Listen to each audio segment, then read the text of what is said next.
Yeah, so it's my joy and honor to welcome today Peter Merry to our Conscious Evolution Summit, into this field where people gather which are really curious about how can we evolve and what is our unique contribution into that.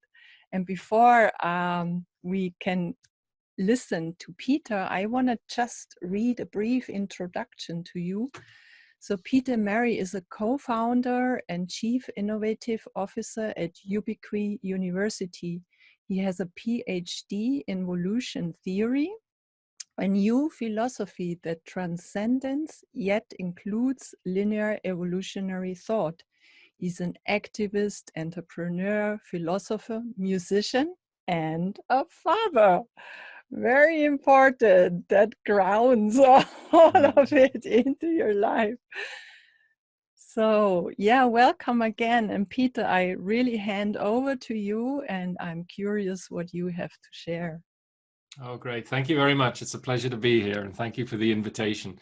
So what I thought I'd do is tell a little bit of the story and the framing first, and then give us some time to go into a bit of a dialogue afterwards. So I'll tell the story with the help of some slides. See this okay? Wonderful. Good. So yeah, I'm just going to spend a little while telling the story of the perspective that's emerged from me over the last period. I've ended up calling Volution, and it'll become clear why as we go through it. But the key is how we need to get beyond our linear thinking in order to be able to heal the pain of the trauma of our split to the earth, and then therefore enable us to unlock the promise to the consciousness and the abilities that potentially we have that will enable us to move forward collectively as humanity in harmony with the rest of the planet. So the thesis in a way is that our linear developmental evolutionary concepts are really at the heart of the problem. This can be quite challenging to some people in the spiritual movement, because a lot of spiritual development has been about transcendence, the idea that we have to get beyond the body and transcend up to something else. Well, that's one part of the journey, but that's only one part. And if you only do transcendence and you forget immanence, which is about presence and connection, then we disembody and we move away from the body, the earth, and everything else that we actually chose to incarnate into. And the interesting thing when we explore this whole concept is there's this idea of linearity in time, and that progress being linear is actually quite a relatively recent phenomenon, and only emerged after we've been through our survival and our tribal development, where we actually experience reality as much more secular and seasonal in its time. And so there was a point in our development where that experience of time as more circular moved into becoming a more linear expression of time. So we take it for granted that time is linear and things progress and development goes that way. Well, I'm questioning that. I'm saying that that's been a temporary development, and that we've now actually reached the limits of what that perspective can do for us. And in fact, it's causing more problems than it is creating solutions for us. And we need to transcend it, include this whole idea of linearity, but we really need to start moving beyond it now. And when you look, for example, at this idea of where humans are in the context of the rest of life, as Irvin Laszlo and Jude Currivan say, we literally stand midway on the scale between the nuclear and the galactic realms, between the micro and the macro. How can that be? Is that just chance? Or is there something else going on here? It's not like, one is bigger than the other. Somehow we seem to be at the center of this scale. So how does that work? At the same time, when we look at time, I think many of us have had the experience that when we want to take a next step in our development to expand our consciousness, we suddenly bump up against all these old patterns from the past that we have to deal with to enable us to take that next step. And the metaphor I like to use is this image of the tree, that for the tree to be able to send its branches higher, it needs to be able to drop its roots deeper into the earth. And as we expand our consciousness higher, we also have to drop our roots back down into the past to release energy that might be held there that enables us to grow up into our next phase. So that is also less of a linear process, because we're noticing that, as illustrated in this image, that past and future are actually dynamically interconnected with each other. That it's not we move from one to the other, but they're actually evolving together through an expression in the present. And that's how, likewise, we can see this idea of the tree. So that's what I want to explore, this whole questioning of linearity and why getting beyond that is critical to humanity surviving really into the future with the rest of the earth. Another thing that puzzled me was how come we're now discovering that many ancient civilizations seem to have developed thinking and technology that we're only coming back to starting to understand. They had deep expressions of the underlying dynamics of life that they had carved into their monuments. They were able to build these incredible structures, and we have no idea how they did it. And yet we're starting to learn that what happened there, and the imagery that we're discovering links to our newest scientific breakthroughs. So in a linear developmental understanding, we were assuming that that was a less complex society, and maybe in terms of moral development at one level, that might be true, but at another level, it seems not to be. So what was going on there? And then I spent a long time working with the whole models of development of individuals and collectives that we see a lot in Ken Wilber's work, that I spent much time with Dr. Don Beck and the spiral dynamics model, which is what you can see here, which goes through these phases of development and which is extremely useful and empowering as a framework that enables us to understand we need to meet people where they're at in their own development, because they can't go anywhere else except be where they are. And so how do we enable the life conditions, create the habitats that enable people to express themselves in a healthy way at their own phase of development? But then I went into a piece of research with a friend called Dylan Newcomb, who is a dancer and choreographer, philosopher himself as well. And what he did is he put hundreds of dancers through an exercise to express different vowel sounds and see what their bodies did when they expressed these vowel sounds. And there were 8 different vowel sounds. He then linked them also to an in and out breath, which got to a system of 16. And he was familiar with spiral dynamics as well. And he contacted me and said, I'm noticing an interesting pattern that I'd like to explore with you. And what he noticed was that those dynamics that were emerging through that embodied research seemed to map to the core dynamics of the 8 levels of development as expressed in spiral dynamics. However, there was something slightly different about what he discovered there. Because what they discovered was that there were some core dynamics that went through the first 4 systems, but then those dynamics seemed to repeat themselves in a kind of mirror from the center point. So he expressed this in yin-yang dynamics. He found a match between the energy dynamics he was discovering in the body and the sound with the I Ching. And these are the descriptions of the key energy dynamics through a yin-yang perspective, where the yin is the white and the yang is the black. And so what you can see if you look carefully is that the pattern at level 4, the blue level, is mirrored at the orange level. And then you see that the red and the green are mirrored, that the purple and the yellow are mirrored, and that the beige and the turquoise are mirrored. And actually what it goes from is more fundamental, pure yin-yang dynamics. You can see the very top are pure white, pure black, and then it comes and differentiates itself towards the center.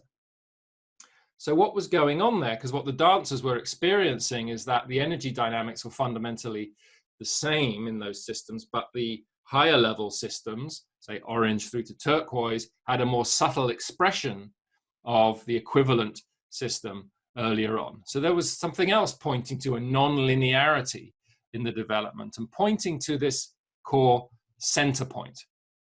We also experimented with the chakras and noticed that the chakras were actually the transition energies between these stages of development. So if you imagine you've got these stable stages, and then there are energies that help you move from one to the other, as it were. And that was the role that the chakras seemed to play. And very importantly, right at the center of the system that seems to connect everything up is the heart chakra.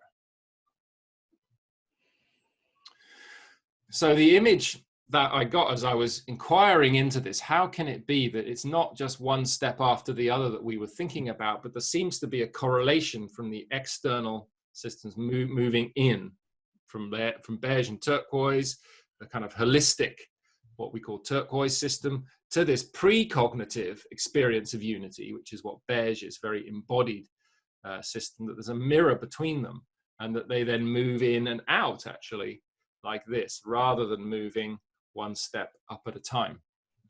And I came across this concept of tensional integrity or tensegrity. And what that means is that you have a tension, and it's the tension that manifests the form, and the form holds the tension. So I was like, okay, so you've got this kind of tension between beige and turquoise in a way. And then what happens is that they pull in towards the center. So that tension is holding a dynamic. And the image that I'd had for a long time in my mind was the image of a torus. And that is how I started to understand how these processes worked, not in a linear way, but in a much more organic way, like a torus.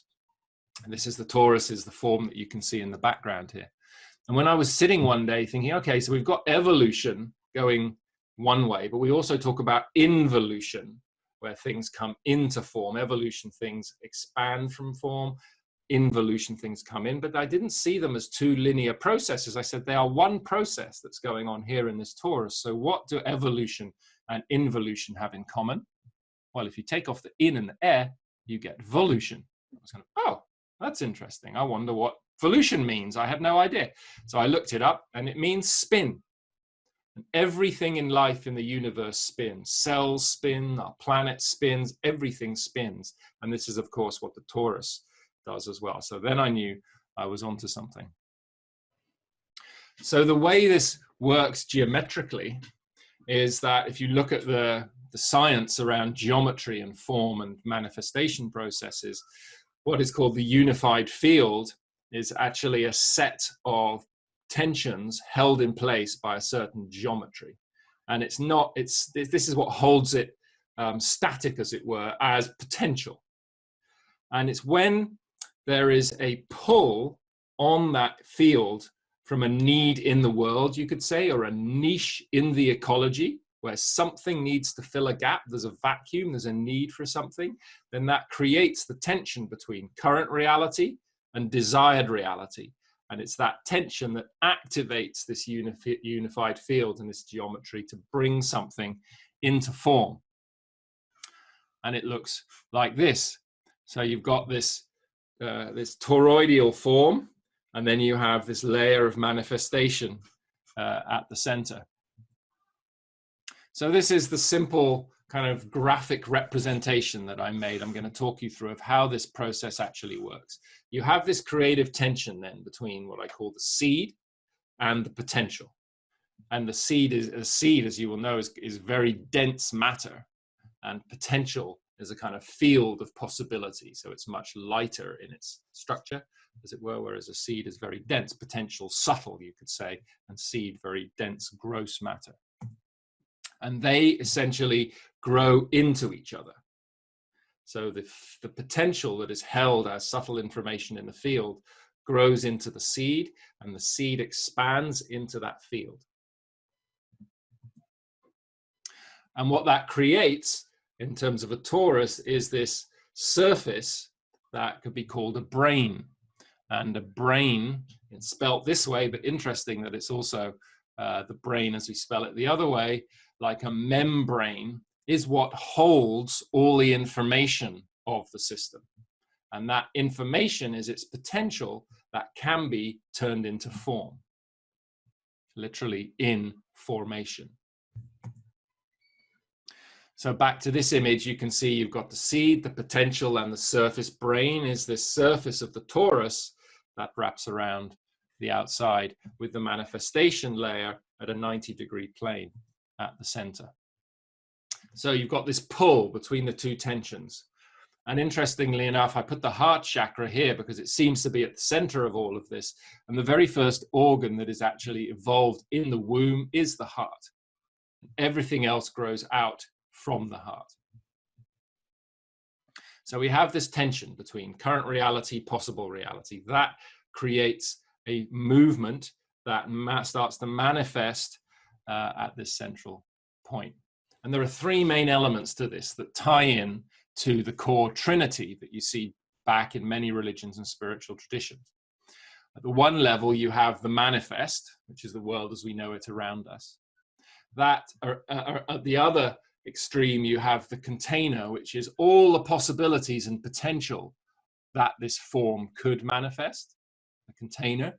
And then you have the dynamics, that is the process of the current reality, the seed, as it were, growing into its potential. Okay, so you've got what is manifest, you've got its potential, and you've got the process that goes on as those two interact with each other. And when you look at the traditions, you could see the container reflected in different language, like the Sacred Father and Sacred Mother. Often Sacred Father is seen as potential, Sacred Mother seen as the container that holds you with unconditional love in the present. The Madonna, the absolute, the one, the unified field. And if you look at the Volution thesis that I'll give you a link to later, I've got a whole table of how the different traditions have language that reflect these core dynamics. So they're basically describing the process of life. And this container around the outside, you could also think of as the soul, because it's the field that holds all the possibility and potential of the particular entity. And what the soul journey is of the entity is to take all that potential and see if it can manifest it into form. At the manifest level, we have like the container, which is the one. At the manifest is the many. So the one and the many, or in the Christian tradition, the Christ and the Mary. You get this distinction, right? The container is just oneness. Then you get this distinction, this differentiation into the yin and the yang, the Christ and the Mary. That then moves us into the relative reality. And then you have the dynamics in between, which has been called spirit, Shekinah, the subtle energies. There are many, again, different words used, but I think it seems that they're all different cultural expressions of this fundamental dynamic of life to manifest itself.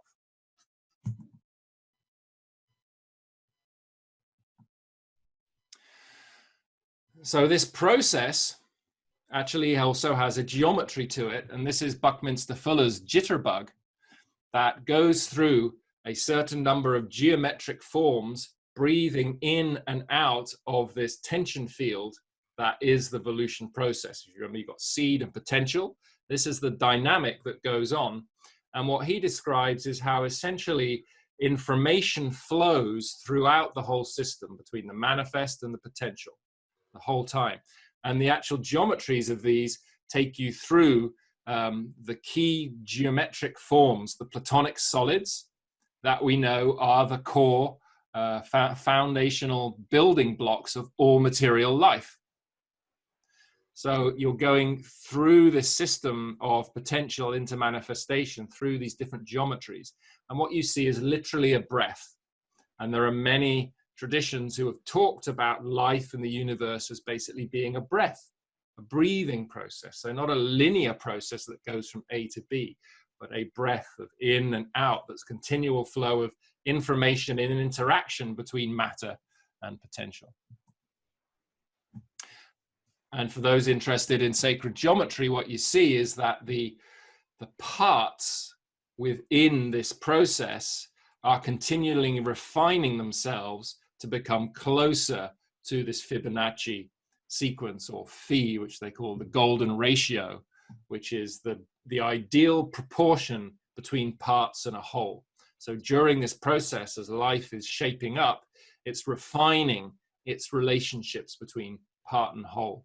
We could say the general directionality of life is increasing interconnectedness and increasing differentiation at the same time, which makes sense because as things get differentiated out into their unique part or piece, you get more space for relationship between them. So more differentiation, more connectedness, and the relationship between the parts and the whole become increasingly refined, closer to this natural design that we see in the golden ratio. Okay, so I then looked into, if we've got this process, what's the relationship between our linear developmental understanding and this evolutionary process? Because as we know, you don't transcend and reject a certain process or understanding from the past. You look to transcend and include it, as I would say, better to expand and embrace. So I discovered 4 phases that seem to be a template underneath these kind of developments. And on the left here, you can see how they describe the growth of plants, where you've got the field of potential and information as this bulb above, and you've got the matter growing into it. So it literally says here, the earth forces are concentrated in the seed, right? Then dissipated up. Life throws matter up, opposite to gravity, and the cosmic forces come into the material world.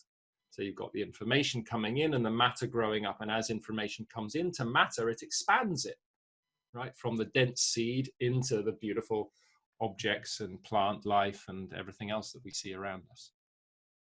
So these phases.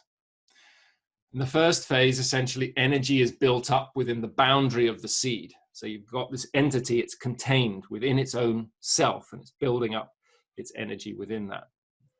In the second phase, the energy breaks through the boundary of the seed. So you could see the little seedling, as it were, as the leaves burst out. And at that point, when you expand out beyond your own boundary, you become aware of yourself and the other, that there's you and the other, there's me, and then there's the world out there. So we break through the boundary of the seed to expand. In the third phase, our energy continues to expand from that initial push, but is able to turn around, look back, and see and reflect on itself, become aware of itself. So if we think of that midpoint in the development of the spiral that we looked at, those colored phases, that's the point where the self-reflection comes in. And in the final phase, the energy slows down, integrates everything else, encapsulates the elements from the past, which is critical, and we'll come to in a minute. It means you've got to realign the past, integrate it all into one, and then that seed becomes the fruit. So the seed has become the fruit, and the fruit becomes the seed for something else in the future. So this is how you might see it map, like against an octave system, like the spiral here, where the first 2 systems fit with the first phase, and then the next 2. So it's 2 of the value systems for each of these phases, for example. In some of the other theories and perspectives on linear development, this is how it would map. So some people talk about the lunar phase, and then the solar phase, where we individuate, and then the integration of the lunar and the solar, or some could say feminine to masculine, and then integration. Or the original participation, it's been called, which was the pre-cognitive experience of unity, our separation out, and then the final participation, the integration of the pre-cognitive with the cognitive into a transcognitive phase. A key part of this development is that in the first half of the development, the entity is developing unconsciously, in the sense that patterns have been laid down through past behaviors that we follow unconsciously, what Rupert Sheldrake might call the morphic fields. And those fields shape the pathways. The pathways, Ken would call them the kind of cosmic grooves that have been laid down, that we just follow blindly, as it were, because we're just trying to work out how to do things. And then there comes that point of self-reflection where we decide what our pathway is going to be. So what are we going to add to the existing pathways? So that's the self-awareness that comes in at that point. And in that process, as we reach this kind of midpoint, we need to go back and we need to revisit the past. So as we attempt to grow consciously, what happens is that we are, in a way, we're reaching up for more consciousness, and that you could see as light. That consciousness or light we bring in, and that light or consciousness enlightens our shadow. So the greater the light, the clearer the shadow, right? So we see that we need to transform that shadow, that pain that's held from this unconscious development in the first phase. The trauma there is holding energy that we need to make the next step in our development. Remember the tree image. If you want to shoot your branches higher, you have to dig the roots deeper. And once that energy is released, that enables our growth to the next phase. So if we want greater freedom, we need greater integration. And in that process, the energy creates, in a way, once we've completed these phases, it becomes the seed has grown into a fruit. The energy is now contained and integrated, and that becomes the seed for something else. And then it all starts all over again.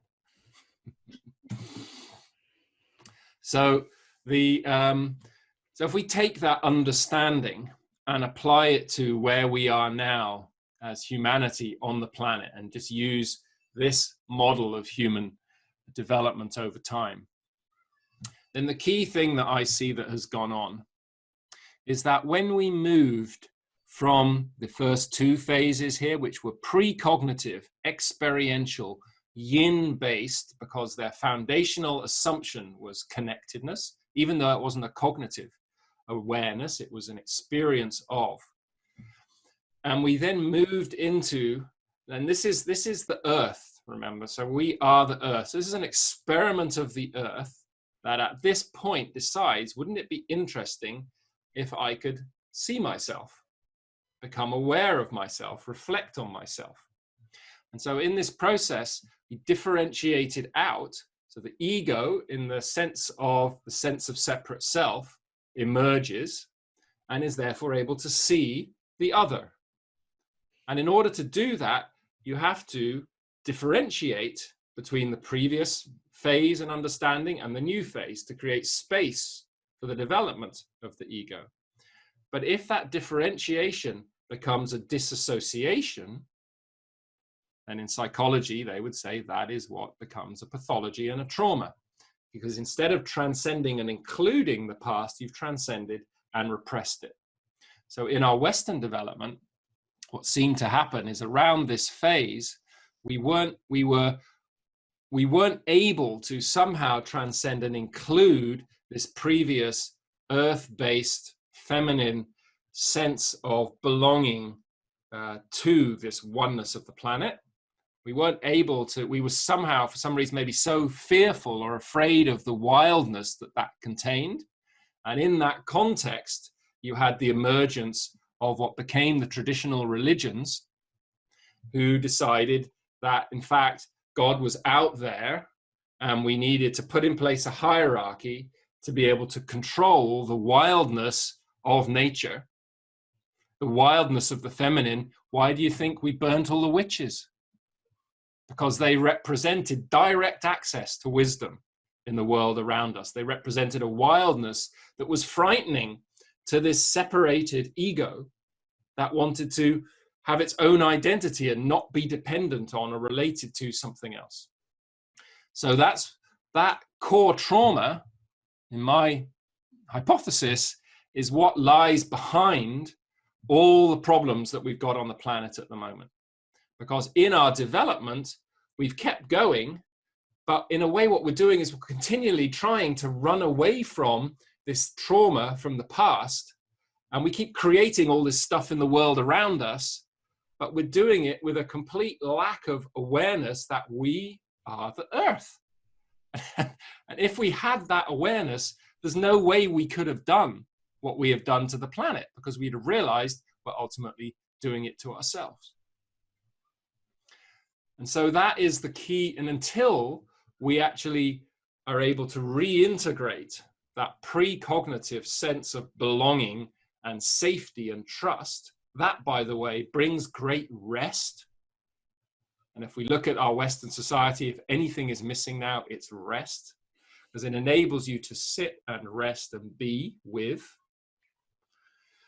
Until we're able to do that, because that's also what integrates the relationship to the body, we're not going to be able to get access to the next yin phase, where we're able to integrate the yin and the yang and actually get access to the world of subtle energies, the wisdom of nature, to be able to use that consciously to design the solutions that we need to get through this transition. So until we've dealt with the pain, we don't get access to the promise. And I want to finish just with, so I didn't just think this up myself, come across it in different places. And I want to finish with some quotes. Sometimes people write things so clearly and powerfully that there's no point in trying to summarize them yourself. So I'm going to read you 3 quotes, first from Ken Wilber, from his book, Up from Eden, that describes this moment. The ego, in the necessary course of its emergence, had to break free of the Great Mother, right? The early phase, those first 2 phases, a feat represented in the hero myths. So all the hero myths are essentially about the emergence of the ego.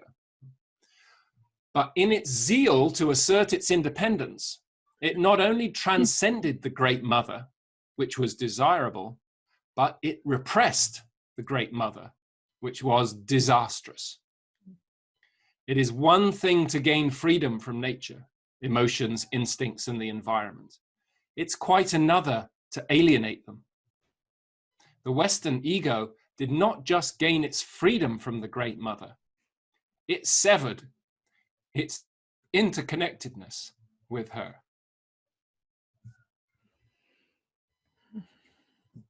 And then he goes on to link it to time. So this question of linear time. Since nature body is the referent of seasonal time, remember, circular, secular time, and since mind is the referent of historical time, linear time, the severance of the mind from the body meant a corresponding severance of history from nature. So severance means split. Once the ego was cut loose from seasonal nature and from the body, it has no felt roots in which to ground its otherwise higher order awareness. Remember, we split off after those first 2 levels, and the rest, therefore, has developed out of context, without any roots. It then seemed perfectly acceptable to the ego to begin a premeditated assault upon nature, regardless of the historical consequences of such activity into the future, because history and nature were no longer integrated. Right, so our linear sense of time had lost context with natural cycles. Likewise, the ego failed to comprehend that an attack upon nature was already an attack upon its own body. We're the earth. We forgot that we were the earth. So that the whole project was, in the deepest and truest sense, finally suicidal. Which is why human existence is what is at threat at the moment on this planet. Not the earth. It's not save the earth. The earth will continue. It's save humanity. And a final quote from Ken, because it's such a beautiful summary of it. When the Great Mother, those earlier systems, is repressed, the Great Goddess is concealed. So for us to be able to get access to these higher level yin systems, the yellow and turquoise and the spiral, the holistic systems, we're going to have to integrate the Great Mother that we repressed. So when the Great Mother is repressed, the Great Goddess is concealed. And one may, it's a terrible realization, look in vain through Judeo-Christian Islamic religion for any authentic trace of the higher touch of the subtle goddess herself. In vain, it's not there. And that would become a perfect and terrifying comment on an entire civilization. And the last one from David Abraham that really wraps it round and says why Volution as a perspective and a practice is so key to the future. The conceptual separation of time and space, right? We've separated out time and space. The literate distinction between linear progressive time and homogeneous featureless space. So you've got linear time and you've got nature, and we've forgotten, as Ken said, to connect the two, functions to eclipse the enveloping earth from human awareness. So it's not part of our experience. We've transcended and repressed it. As long as we structure our lives according to assumed parameters of a static space, so matter is dead, everything else is dead out there, and a rectilinear time, we will be able to ignore or overlook our thorough dependence upon the earth around us. Only when space and time are reconciled into a single unified field of phenomena does the encompassing earth become evident once again in all its power and depth, as the very ground and horizon of all our knowing.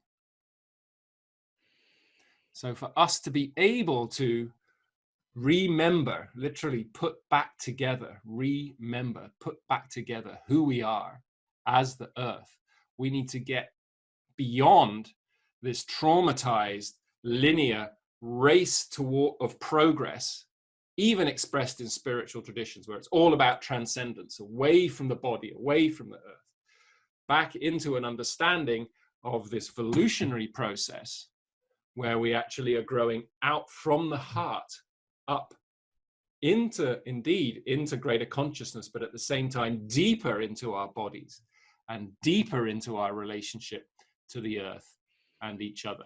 Because it's only when we do that that we'll be able to heal the pain that exists from our forgetting and release the promise of, as Ken says, the great goddess, to be able to access the information and wisdom that will enable us to transition into the next phase.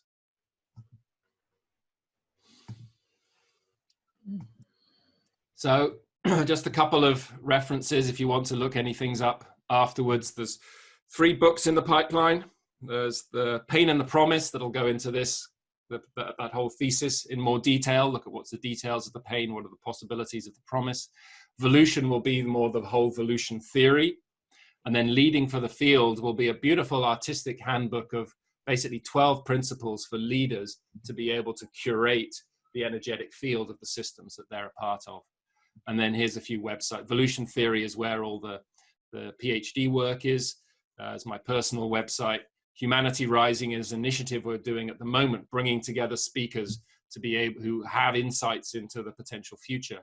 The Ubiverse is the community of global change makers, now 10,000 strong, who are working together to make a positive world. And Ubiquity University is where I work and where we have the learning possibilities for people to dive into all of this and even get degrees in the process if they want to. So there we go. Wow, what a richness, Peter. I have this feeling we can watch this several times, because you really put so beautifully such a dense wisdom together in this presentation. So it's really rich. And one thing what kind of really was there at the end of your presentation, you mentioned that Volution is not just this collection of material and understanding, but it's also a practice. And I just wonder if you could maybe describe how we could really bring this as a practice into our life. Yeah, great question. And well, first of all, I think it's about adopting the perspective, right? So reminding ourselves, we're so, and everything around the world so reinforces it, but we're so trained to see things in this linear process, right? To see everything moving forward as progress. So it really is a practice to actually adopt a different perspective, you know, and this idea of something growing out like this rather than going up like that takes time to reprogram our system, as it were, for that. The other kind of thing that really helped me in this, because it's this reintegration of the great mother, as Ken would say, like saying to ourselves the whole time, oh yeah, I am the earth. And just sitting with that, you know, I'm the earth. I'm basically the earth talking to itself right now. You know, we're the earth trying to work out, how can we keep this experiment in self-awareness alive? Right? How do we keep this experiment of humanity that's essentially the earth trying to become aware of itself? So through humanity, the earth pulled all sorts of stuff together, sent a bit of itself up into space. And we, as the earth, were able to look back and see ourselves in space for the first time. You know, so that was an action of the earth, right? Becoming aware of itself. And now, because of this split, that experiment's in danger. So we, as the earth now, in these conversations and explorations, are trying to work out, how do we keep this experiment of humanity and self-awareness alive? You know, if it doesn't work out, well, it'll have been an interesting experiment and the earth will find other ways to try again, you know, but it would be a shame, because I mean, look how beautiful we all are. And look, you know, the amazing stuff we can do when we just, you know, remember, I think, and put ourselves back together again. So the practice is it's holding the perspective and really just sitting with it and allowing your cells, literally a cellular memory, to come back of who we are. And that the heart is at the center of this, right? When you look at it, not the head. And we know from like the work of the Heart Math Institute and others, the importance of the organ, both in terms, it also has brain cells, right? It also is actually a knowing body, but it knows it from a different space. It knows it from a space of interconnectedness. And then mind is useful, but it should be second in line. You know, it starts here, and then we work out the details up here. Now we lead from here, right? And it's a place of separation. So it's a practice of holding the perspective. And of course, there is your own personal practice of dealing with your own shadow, you know, your own traumas, because we're all a reflection of the world around us. You know, so as Ken says in his book title, No Boundary, you know, there is really no boundary. So becoming aware of that and holding that perspective, and what is it that when I try to reach up, as it were, and expand my consciousness and be of greater service, and what starts to shake at my foundations? You know, what is it that it starts to get really irritating? Why do I suddenly start to get grumpy or start, you know, blowing off at others around me for some no good reason? You know, that's because something that has been buried is trying to come into the light. You know, and then when it comes into the light, that's really scary because we didn't know it was there, and we have to hold it with great compassion and enable it to find its way in our body, mind, heart system, so that it can release the gift it has for us to have the energy to take the next step. Beautiful. And I just notice when I sit with your information, I really sense that it's working internally, and there is a process starting and moving, and it's all about embodiment. And I just sense, yet you give really very beautiful, intelligent information, but the other part is really that it's moving in the whole system. And this I really appreciate and love about your work, because it's kind of, it's fulfilling its purpose in a way. Thank you. That's great. Wonderful feedback. And in a way, you know, the theory is a way of giving the mind permission to let go of one perspective and try another one. Yeah. So, yeah. And what I also noticed that there is, with what you explained, with this tension between the seed and the potential and this movement in it, I can see just changing this perspective, because often we say pressure or tension is not good, we need to get rid of it, or something is wrong. And just in appreciating that it's a natural expression of bringing something into existence, that there is a potential there and nothing is wrong with it, and try to find out how can I be of service and move with this tension. This is also just a tiny detail of what you shared, where I see the potential, if people would really let that in and move accordingly to that, could make already a great change. Yeah, well, I mean, you say it's a detail, but it's really at the core. You know, we're saying that actually all life manifests through tension, because it's in ecological terms, it's a niche in an ecology. So an ecology, you know, is dynamically evolving, and at some point it needs to create another form of life to be able to maintain the dynamic balance. You know, so that is a form of tension. And the interesting thing is how do you work with that tension?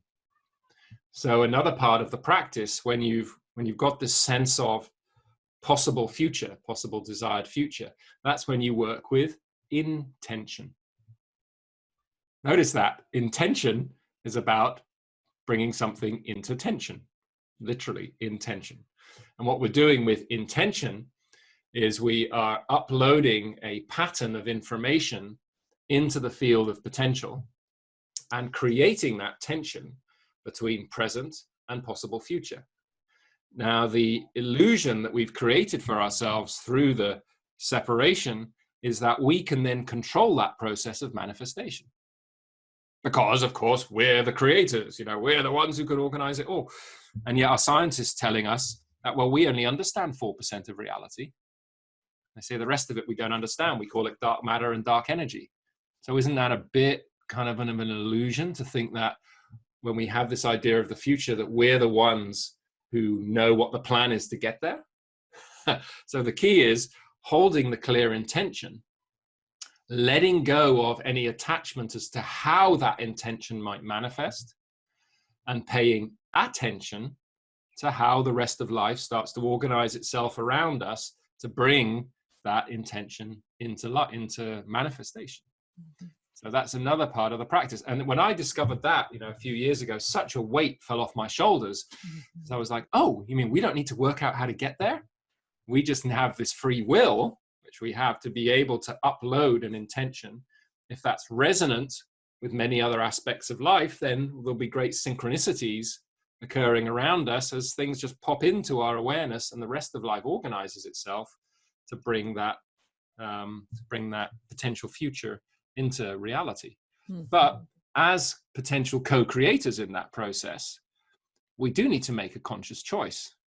So we do have a role of saying, okay, this is the kind of future, you know, I desire, that I feel is, you know, good to move towards, and to be holding that image in our minds as if it was true now. And that's the key, because the mind informs the body as well. So as you do that, your whole system starts to respond and adapt itself to that reality, and you literally pull that reality into being. That's what you're doing. Yeah. Assuming that, you know, there are enough other aspects of life aligned with that intention. So it's like, you know, that feeling that the time has come, the time is right. People say it's an idea whose time has come. That means that you've uploaded it, and everything else is kind of so aligned with it that it just kind of goes click, and before you know it, it's there. Yeah, and what I realized there is that on one hand, each one in its uniqueness is important, and yet we are just in service of something bigger to happen. And there comes also into play, you mentioned also the importance of the form. So this also kind of made me realize, I mean, I am then kind of a form, I am a shape, I am a container, and which form I am determines also which potential can be manifested or expressed. So this is also this kind of, let's say, where it also comes into this responsibility and awareness of kind of which form am I, what do I embody, and really seeing this part also as an important piece in it. Yeah, yeah, absolutely. That's your soul, your soul journey. And so it's about, given everybody is unique, right? And this is this increasing differentiation and increasing interconnectedness. In the increasing differentiation, that's the journey as well. Who am I? Which piece of the puzzle do I hold? What role do I have to play? And being as disciplined as we can be in that inquiry, and not letting ourselves, be told things by other people, oh, you should be doing this. But if I feel into it deeply, what's the bit I have to contribute? And that's not an ego trip. That's what's the bit I have to contribute to the bigger whole. What's my piece of the puzzle? And then to let go of the stuff that's maybe not yours to do, but we can trust that other people are going to do.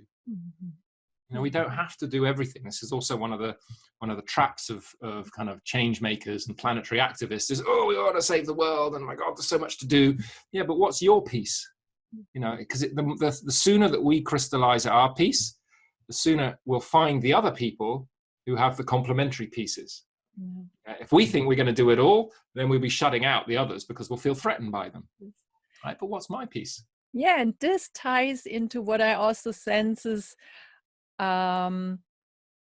we create another shape, another container when we come together in resonance. We build a bigger container, and then something else can be possible. What just each single piece couldn't maybe made up. So this is another piece which comes, becomes very aware when I listen to what you share.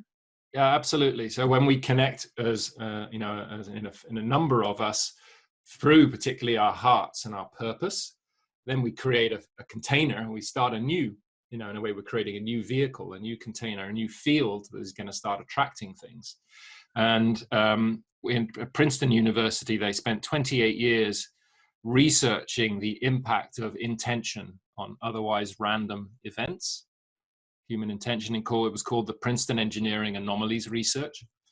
And what they found, it was fantastic research. Look it up if you're interested in intention and the scientific evidence behind intention affecting the world around us, that when collectives got together around a shared intention, the impact was exponentially bigger than just the individual with their intention. So the data, they were doing it through interface with computers, and who were generating ones and zeros and showing how the individual impacted it, but they showed collectively you have a bigger impact on that field.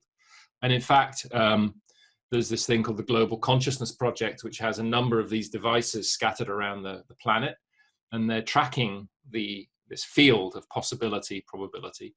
And just before the planes hit the Twin Towers in 9/11, there was a peak in the field before the actual event happened. So we literally see things manifest in the information field before they actually come into form.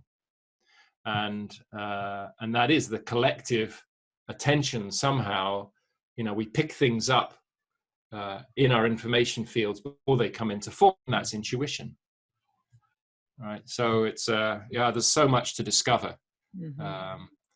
That we're only really on the edge of, I feel, but it's a key is the perspective shift, because it also it's actually a bit, although it feels like there's a lot, it's actually because it transcends this sense of separation, there's a relaxation that comes with it, and a trust that I don't have to do everything. There's all, and maybe not even in my lifetime am I going to achieve my ambitions. I could come back and, do chapter 2, as it were. But then the stress around trying to make everything happen my way falls away. And we find a much more graceful relationship to life and to our ambition, and much more joy, because we notice that the rest of life is kind of collaborating with us Mm. when we're tuned into it. Yeah, wonderful. Yeah, and maybe a last piece I would like to highlight, because often there is also this term social transformation out there. It's important that also social transformation happens, but kind of when I tune into it, I always end up by individuals needing to do their transformation work. So especially this, what you shared, this shadow work, where we integrate unconscious material, what is suppressed. I mean, I support that in individuals. I give session for shadow integration and healing work and stuff like that, because I sense that's really important. And I also love Ken Wilber shares that we come with a, let's say we would have 100 golden coins available, which represent 100% of awareness. And in the period of our life, we take many pieces into our subconscious, into the darkness. So the amount shrinks. And for some leaps in evolution, which we want to do, we need a lot of awareness. And before we can make that, we need to bring this back into awareness to have this full amount, this full energy available to make this leap. So yeah, shadow work I see very important, but I wonder if you also see another piece, what social transformation could mean like, other than really many individuals taking care of that part. Yeah, absolutely. I mean, and it relates to what you were saying earlier about, and we were just discussing about what happens when people get together, is that if you get the coherence, you actually amplify your field beyond what any individual could do, and therefore amplify the possibility of positive impact. And the key is also that as we enter into relationships with others, it helps mirror the work we need to do ourselves. So if we were just sitting ourselves trying to do our shadow work, we probably wouldn't get very far. But it's when we get into the world and we start to try to make change happen that we bump up against ourselves. So it shines a light on the stuff in ourselves that we need to work on. So when we get irritated, because somebody's doing something, that we don't like, that's a sign that there's something in us that isn't integrated.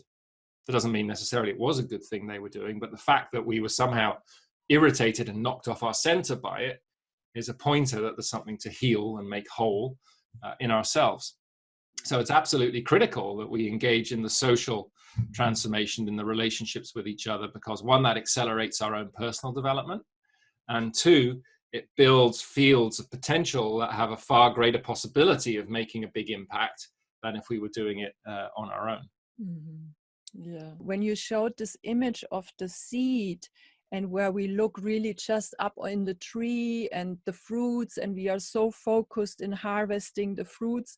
And I see this also in agriculture, where we try to take so much resources out of the ground, but we don't take really care that we put love and care and attention into the ground. So yeah, that's a very good example. Yeah, that's a very good example. Yeah. And is there anything at the end, Peter, what you wanna kind of give to our audience as a main core thing you would like people to take away from your interview? I would just say, if this resonates with you, if the perspective resonates with you, then practice holding it, and just see how it moves in your body, in your mind, in your heart, and let me know. I'd really like to know, how this is resonating, and if you're getting other insights and perspectives and things, because it is, it's a thesis, right? It's a feeling I have and thoughts I have that seem to fit somehow, and people seem to be resonating with them. But who knows? What, maybe the people have other pieces of the puzzle that would complement it and things. I mean, we're all in an inquiry together, really, about how we heal ourselves, how we heal our relationship with others, and how we heal our relationship to the rest of life. And that's essentially what we're working on. So please, and an invitation, I guess, to reach out to people if they would, if they have any experiences or insights they'd like to offer. Great. Thank you so much, Peter, for your presence, for the wisdom you brought into the summit field. And I want to also thank everyone who is watching this recording and taking in this transmission. I would say it wasn't just a presentation. You beautifully embody what you are sharing, and I can sense your care in that, and also your humor and your lightness in it, and it's beautiful ingredients to bring us forward into this great adventure we are in. So looking forward to stay connected, and I'm happy to spread your information also in the future, Peter. Great, thank you for the great work you're doing as well.